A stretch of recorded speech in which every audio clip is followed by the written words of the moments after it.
Hello guys, नमस्कार। आप लोग कैसे हो?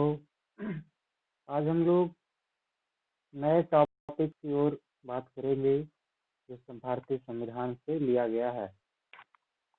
गाइस, आज हम लोग का जो टॉपिक होगा वो भारतीय संविधान के भाग से होगा। भारतीय संविधान के भाग से हमारा आज का टॉपिक होगा। आज हम इसी पे बात करेंगे। गाइस, आपको मालूम होगा, जैसे मैंने आपको पहले बताया था कि भारतीय संविधान में टोटल 22 भाग हैं। 22 भाग हैं, 395 अनुच्छेद है और 12 अनुसूचियां हैं। हम अनुसूचियां के बारे में पहले डिस्कस कर चुके हैं। आज हम लोग भाग के बारे में करेंगे। भाग 1 से 22 तक करेंगे, लेकिन आज सिर्फ भाग 1 और 2 के बारे में बात करेंगे। देखिए, भाग 1 में जो अनुच्छेद है वह है 1 से लेकर 4 तक, और भाग 2 में जो अनुच्छेद है वह 5 से लेकर 11 तक है। कभी कभी तो कुछ एग्जाम में क्वेश्चन डायरेक्ट आता है। भाग 1 में अनुच्छेद कहाँ से कहाँ तक है, तो 1 से लेकर 4 तक, और भाग 2 में अनुच्छेद कहाँ से कहाँ तक है, तो 5 से लेकर के 11 तक है। आज हम लोग इसी के बारे में बात करेंगे। गाइस, भाग 1 का जो विषय है वह है संघ और उसका राज क्षेत्र। कभी कभी एग्जाम में आता है भाग 1 का विषय क्या है, तो भाग 1 का जो विषय है वह है संघ और उसका राज क्षेत्र।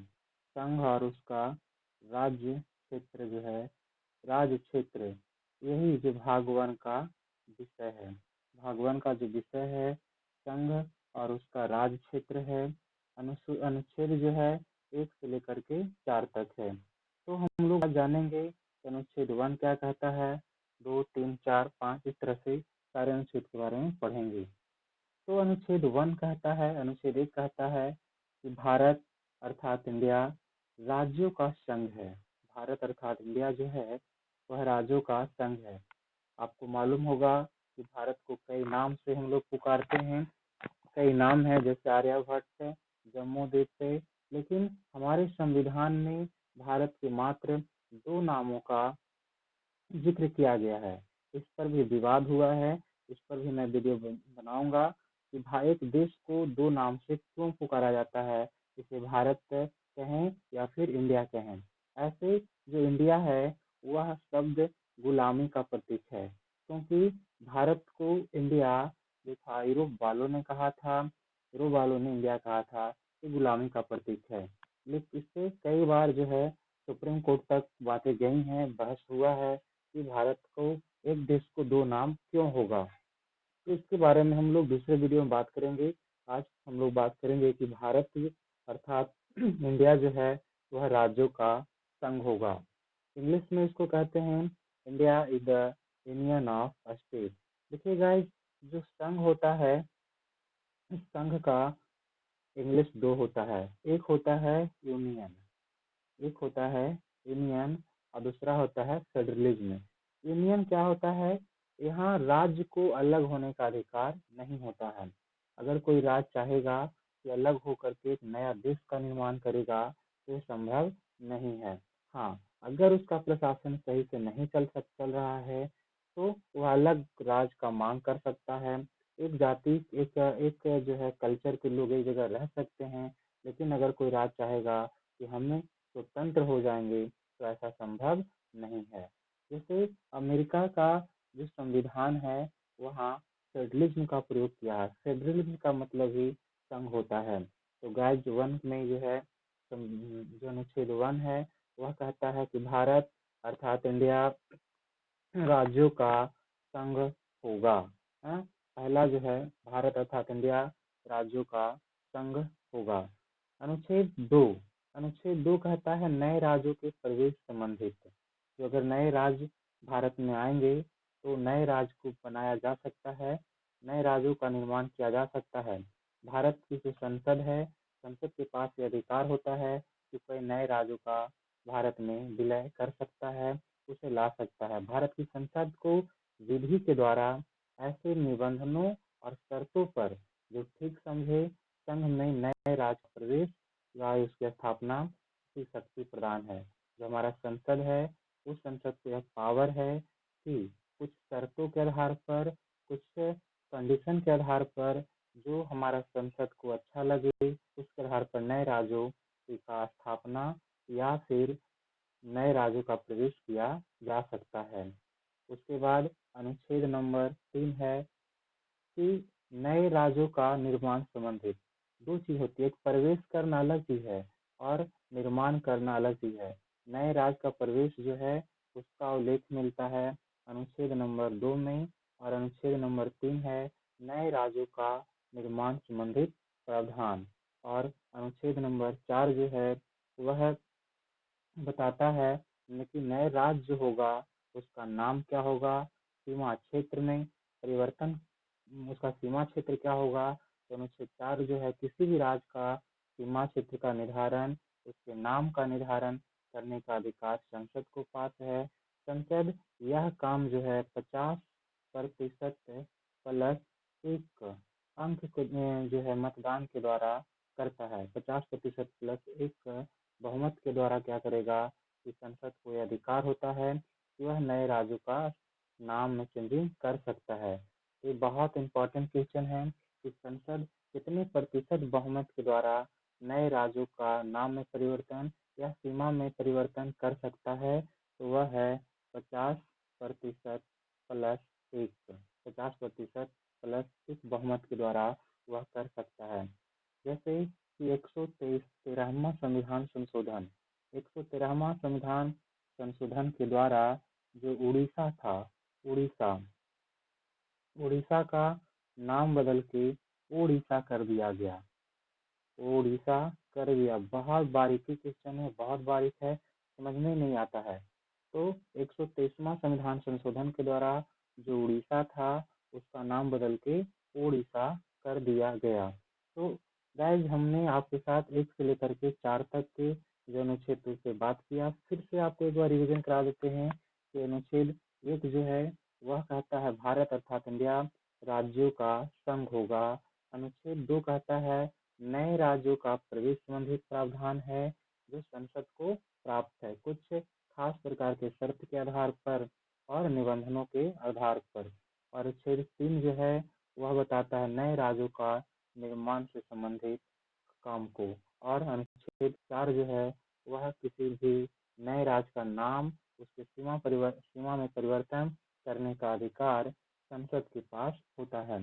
जैसे आपको मालूम होगा कि 12वां संविधान संशोधन के द्वारा 12वां संविधान संशोधन के द्वारा 12वां संविधान संशोधन जब हुआ था तो उसके द्वारा जो है गोवा गोवा दमन दीव को भारत का अंग बना दिया गया था। गोवा और दमन दीव को भारत का अंग बना दिया था 12वां संविधान संशोधन के द्वारा। उसके बाद 14वां संविधान संशोधन हुआ 1962 में। 14वां संविधान संशोधन 1962 में हुआ और भारत का जो राज्य बना वह पांडिचेरी को बना दिया, भारत को जो है शामिल में कर दिया गया। बहुत इंपॉर्टेंट क्वेश्चन है, पांडिचेरी को कब शामिल किया गया? तो 14वां संविधान संशोधन 1962 के द्वारा। 14वां संविधान संशोधन 1962 के द्वारा पांडिचेरी को भारत में शामिल कर दिया गया। इसी प्रकार 36वां संविधान संशोधन 1975 के द्वारा 1975 के द्वारा सिक्किम को भारत का पूर्ण राज्य का दर्जा मिला। पूर्ण राज्य का दर्जा जो था सिक्किम को कब मिला? तो 1975 में 36वां संविधान संशोधन के द्वारा मिला। इसी प्रकार से आपका 93वां संविधान संशोधन 93वां संविधान संशोधन जो 1986 में हुआ था उसके द्वारा मिजोरम को भारत का 23वां राज्य बनाया गया। मिजोरम को जो है मिजोरम को भारत का 23वां राज्य बहुत राज्य बनाया गया। इंपॉर्टेंट क्वेश्चन है, भारत का 23वां राज्य मिजोरम को बनाया गया। मिजोरम को भारत का 23वां राज्य के रूप में बनाया गया। उसके बाद 1986 फिर उसके बाद जो है 55 संविधान अमेंडमेंट के द्वारा, 55वां संविधान संशोधन के द्वारा, जो कि यह संविधान संशोधन 1986 में हुआ था, उसके द्वारा अरुणाचल प्रदेश को भारत का 24वां राज्य बना दिया गया। 56वां संविधान संशोधन 1987 के द्वारा भारत का 25वां राज्य गोवा बना, क्योंकि गोवा पर पुर्तगालियों का अधिकार रहा 1987 तक। पुर्तगाली लोग सबसे पहले लोग आए थे और सबसे बाद में जाते हैं। तो 1987 तक पुर्तगालियों का जो अधिकार था गोवा पे। उसके बाद जो है 1 दिसंबर 2000 ईस्वी को 1 दिसंबर 2000 ईस्वी को भारत का 26वां राज्य छत्तीसगढ़ बनता है। छत्तीसगढ़ जो है भारत का 26वां राज्य बनता है। फिर 9 दिसंबर 2000 को भारत का 27वां राज्य उत्तराखंड बनता है, जिसको उत्तरांचल पहले कहते थे। उत्तराखंड का निर्माण हुआ, 27वां राज्य था। और 15 दिसंबर 2000 को 28वां राज्य झारखंड का जो है निर्माण होता है। इस तरह से हम लोगों ने पढ़ लिया कि संविधान में 1 से लेकर 4 तक जो अनुच्छेद हैं उनका विषय क्या क्या है और कौन से संविधान संशोधन के द्वारा कौन से राज्य को जोड़ा गया। यहाँ से बहुत सारे क्वेश्चन डायरेक्ट एग्जाम में आते हैं। उसके बाद जो है भाग 2 का अनुच्छेद है 5 से लेकर 11 तक, 5 से लेकर 11 तक। और इसमें अनुच्छेद 5 से लेकर 9 तक, 5 से लेकर जो 9 तक था, 5 to 9 जो अनुच्छेद था वह लागू हो गया था 26 दिसंबर 1949 को। 26 दिसंबर 1949 को 5 से लेकर 9 तक का अनुच्छेद लागू हुआ था। और बाकी 10 से लेकर 11 तक 10 से 11 तक जो अनुच्छेद था वह 26 जनवरी 1950 को लागू किया जाता है। तो अनुच्छेद जो 5 से 11 है, इसमें 2 इम्पोर्टेंट क्वेश्चन आपका बनता है कि 5 से लेकर के 9, जिसमें जो भाग 2 का जो अनुच्छेद है 2 बार में इसको लागू किया गया। पहला जो है 5 से लेकर 19 अनुच्छेद 9 तक जो है 26 दिसंबर 1949 को, और 10 जिसी दिन हमारा संविधान पारित हो गया था। और बाकी जो बच गए 10 से लेकर 11 तक 26 जनवरी 1950 को लागू किया गया। और भाग 2 का जो विषय है वह नागरिकता है। भाग 2 का जो विषय है वह विषय है नागरिकता। कभी कभी डायरेक्ट क्वेश्चन आता है विषय किसका कहाँ विषय है। तो भाग 2 का जो विषय है वह विषय है नागरिकता। नागरिकता जो है विषय 2 का, भाग 2 का विषय है। भाग 1 के विषय के बारे में बताए संघ और उसका राज्य क्षेत्र। भाग 2 का विषय नागरिकता है। इसमें अनुच्छेद को अलग अलग समय में लागू किया गया। 5 से लेकर के 9 है, उसको 26 दिसंबर 1949 को लागू किया गया। और 10 से लेकर के 11 तक जो है उसको 26 जनवरी 1950 को लागू किया गया। भारत में एकल नागरिकता का प्रावधान है। भारत में एकल नागरिकता का प्रावधान है। जैसे अगर कोई इंसान, कोई आदमी बिहार से बिलोंग करता है तो ऐसा नहीं सोचे कि हम पहले बिहारी हैं और उसके बाद भारतीय हैं। एक इंसान को भारत में एक ही नागरिकता प्राप्त होगा। दोहरी नागरिकता हमारे यहाँ का जो है प्रावधान नहीं है। दोहरी नागरिकता का प्रावधान भारत में नहीं है, वह एकल नागरिकता का प्रावधान है। कोई भी हो, किसी भी राज्य का हो, वह भारतीय है, वह भारतीय के रूप में जाना जाएगा। जो नागरिकता है, नागरिकता की परिभाषा बहुत व्यापक है और वह परिभाषा जो है सुप्रीम कोर्ट के द्वारा दिया गया है, जो इस प्रकार है। नागरिकता केंद्र और राज्य के बीच एक संबंध है। सुप्रीम कोर्ट के अनुसार जो नागरिकता है, केंद्र और राज्य के बीच एक संबंध है, व्यक्ति और देश के बीच एक संबंध है, जिसके आधार पर नागरिक को राज्य के प्रति विशेष लगाव होता है और बदले में राज्य नागरिक को विशेष सुविधा प्रदान करता है, जैसे नौकरी पाना, मतदान करना। इसी प्रकार की अनेक प्रकार की सुविधाएं उन्हें जो है दिया जाता है। हमारे संविधान में कुछ ऐसे अनुच्छेद हैं जो सिर्फ और सिर्फ भारत के नागरिक के लिए ही प्रावधान करते हैं, जैसे में अनुच्छेद नंबर 15, अनुच्छेद नंबर 16, अनुच्छेद नंबर 19, अनुच्छेद नंबर 29 और अनुच्छेद नंबर 30 केवल और केवल सिर्फ भारत के नागरिक को ही प्राप्त है। तो कभी कभी एग्जाम में नागरिकता का परिभाषा तो मेंस में आता है, नागरिकता के बारे में लिखना आता है तो मेंस में आता है। पीटी के एग्जाम में सारी चीजें नहीं आती हैं, फिर भी नागरिकता का जो सबसे अच्छा परिभाषा है वह सर्वोच्च न्यायालय के द्वारा दिया गया है, क्योंकि हमारी नागरिकता का रक्षा सर्वोच्च न्यायालय ही करता है। हमारे मौलिक अधिकार का रक्षा जो है वह सर्वोच्च न्यायालय ही करता है। हम लास्ट में आपको बताएंगे कि भारतीय नागरिकता कैसे समाप्त होती है, क्या किसके पास अधिकार है वह नागरिकता छीन सकता है, क्या प्रोसेस होता है, क्या प्रक्रिया होता है। तो मैंने बताया कि जो नागरिकता है वह राज्य और केंद्र के बीच का एक संबंध है। नागरिकता जो है वह एक माध्यम है जिसके द्वारा व्यक्ति और राज्य के बीच में एक अटूट प्रकार का संबंध है, और राज्य इसके लिए, इस संबंध के लिए उसे कुछ विशेष प्रकार की सेवाएं, विशेष प्रकार की अपॉर्चुनिटी उसे देता है, जैसे में उन्हें नौकरी पाने का अधिकार देता है, उन्हें मतदान करने का अधिकार देता है। और अभी भी मैंने बताया कि कुछ अनुच्छेद जो है सिर्फ और सिर्फ भारत के नागरिक के लिए ही लागू होते हैं।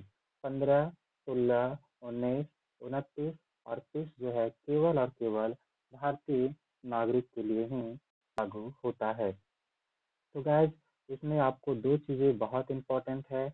भाग 2 का विषय क्या है, तो नागरिकता है। नागरिकता क्या है, तो नागरिकता जो है वह राज्य और नागरिक के बीच का संबंध को दर्शाता है। नागरिकता केंद्र और राज्य के संबंध को दर्शाता है, जिसके बदले में राज्य से नौकरी पाने का अधिकार, उसे मतदान करने का अधिकार देता है और भी कई तरह का उसे अधिकार देता है। और इस अनुच्छेद में, इस भाग के जो अनुच्छेद हैं वह 2 बार जो है लागू किया गया। उस एक है 5 से लेकर जो 9 तक है उसको 26 दिसंबर 1949 को, और 10 से लेकर के 11 जो है उसको 26 जनवरी 1950 को लागू किया गया।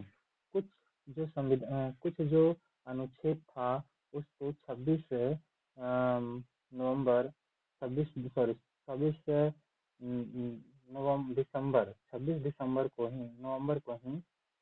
नवंबर 1949 को लागू कर दिया गया था। जैसे में अनुच्छेद नंबर जो है 5, 6, 7, 8, 9, 7, 324, 366, 367, 379, 380, 388, 391, 392, 393, ये सारे जो अनुच्छेद है जिसको 26 नवंबर 1949 को लागू किया। तो 26 नवंबर 1949 को 5 से लेकर के 9 तक लागू किया गया, और बाकी 26 जनवरी 1950 को लागू किया गया। एक बार मैं आपको लिख के बता देते हैं कौन कौन से अनुच्छेद को 26 नवंबर 1949 को पारित किया गया था। वह था 5, अनुच्छेद नंबर 5, 6, 7, 8, 9 जो मैंने अभी बताया था।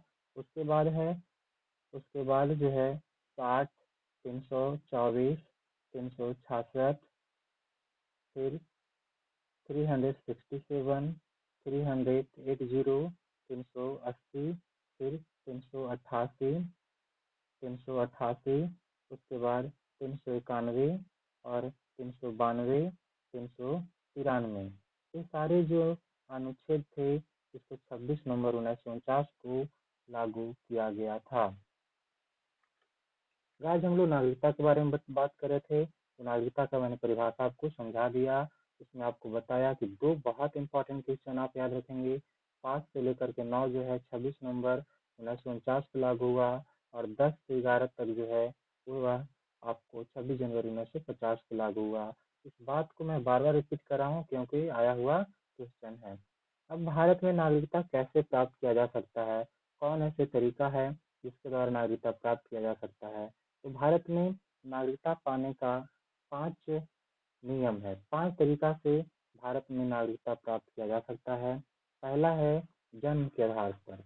जन्म के आधार पर भारत में जो है नागरिकता प्राप्त किया जा सकता है। यदि कोई व्यक्ति भारतीय सीमा के अंदर जन्म लेता है तो उसे भारत की नागरिकता प्राप्त हो जाती है। भारत अगर कोई व्यक्ति जो है 26 जनवरी 1950 से या उसके बाद 26 जनवरी 1950 से या उसके बाद जो जन्म लिया वो सब के सब भारत का नागरिक होगा। पर अपवाद में आता है राजनयिकों के जो बच्चे होंगे, राजनायक के जो बच्चे होंगे, विदेशों और विदेशियों के बच्चे। अगर कोई विदेश का आदमी भारत में आकर रह रहा है तो उसके बच्चे को भारत का नागरिकता नहीं दिया जाएगा। तो पहला जो है नागरिकता प्राप्त करने का जो तरीका है वह है जन्म के आधार पर, कि अगर किसी बच्चे का जन्म 26 जनवरी 1950 या उसके बाद हुआ तो वह भारत का नागरिक होगा। भारत का नागरिक होगा।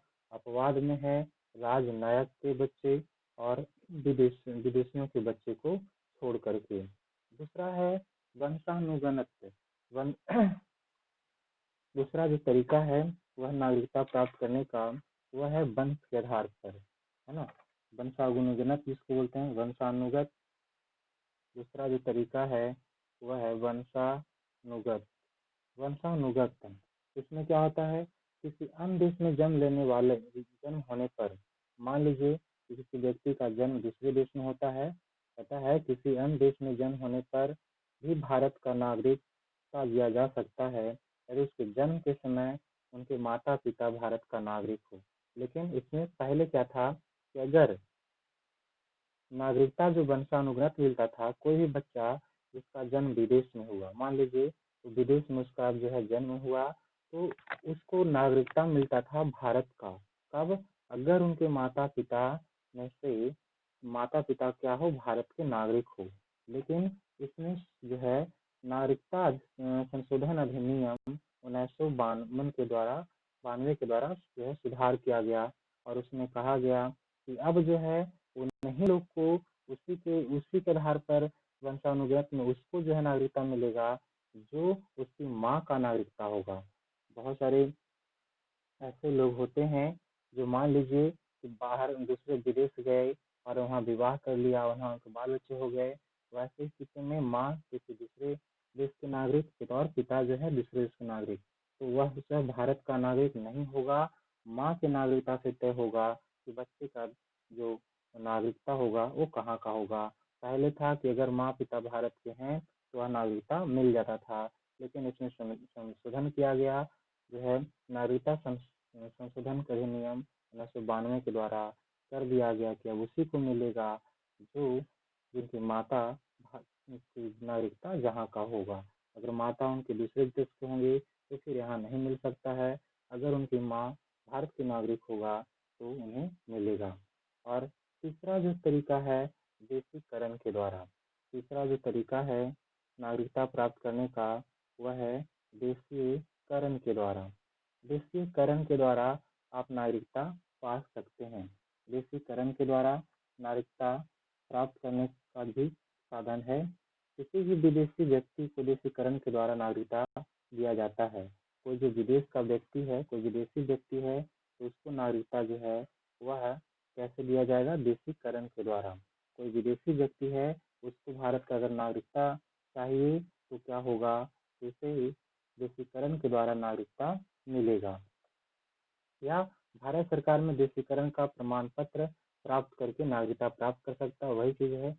तो उससे क्या होगा, भारत सरकार से देशीकरण का ना जो है आपको प्रमाण पत्र लेना पड़ेगा। लेकिन इसके लिए कंडीशन है कि 10 वर्ष आपको रहना पड़ेगा भारत में। देशीकरण के द्वारा उसी को जो है नागरिकता मिलेगा जो 10 वर्ष तक भारत में रह चुका है।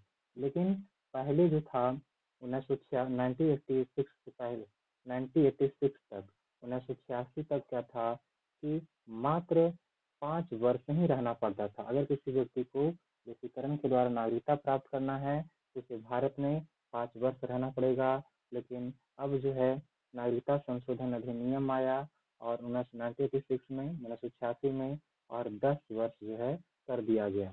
तो मैंने 3 तरह से आपको बताया। और चौथा जो है वह है पंजीकरण के द्वारा। चौथा है पंजीकरण के द्वारा आप नागरिकता प्राप्त कर सकते हैं। पंजीकरण के द्वारा नागरिकता जैसे कौन लोग को जो है नागरिकता मिलेगा पंजीकरण के द्वारा। तो देखिए पहले पंजीकरण के द्वारा जो है नागरिकता प्राप्त करने के लिए 6 माह ही रहना पड़ता था। किसी व्यक्ति को अगर पंजीकरण के द्वारा नागरिकता प्राप्त करना है तो 6 माह की अवधि था रहने के लिए और वो ले लेता था नागरिकता। लेकिन अब इसको 5 वर्ष कर दिया गया है 1986 के अधिनियम से। 1986 के नागरिकता संशोधन अधिनियम से अब इसको जो है 5 वर्ष कर दिया गया है। आप समझिए कि पंजीकरण के द्वारा किन किन लोगों को नागरिकता दिया जा सकता है। रजिस्ट्रेशन के द्वारा किन किन लोगों को नागरिकता दिया जा सकता है।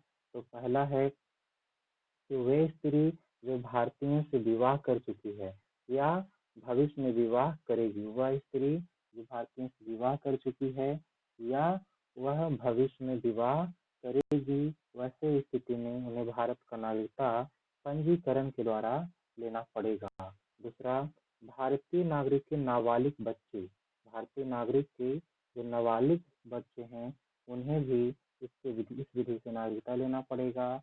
तीसरा, वे भारतीय जो अविभाज्य भारत से बाहर किसी देश में निवास कर रहे हैं।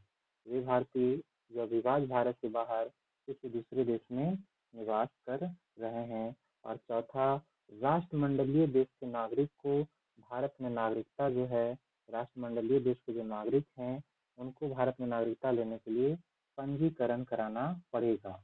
राष्ट्रमंडलीय देश उसे कहते हैं, राष्ट्रमंडल का देश उसे कहते हैं जिस पर अंग्रेजों का अधिकार था, इंग्लैंड का अधिकार था। जिन देशों पर इंग्लैंड का अधिकार रहा उसे राष्ट्रमंडल का देश कहा जाता है। राष्ट्रमंडल का देश उसे कहते हैं जिस पर अंग्रेजों का अधिकार रहा होगा। तो पंजीकरण के द्वारा इन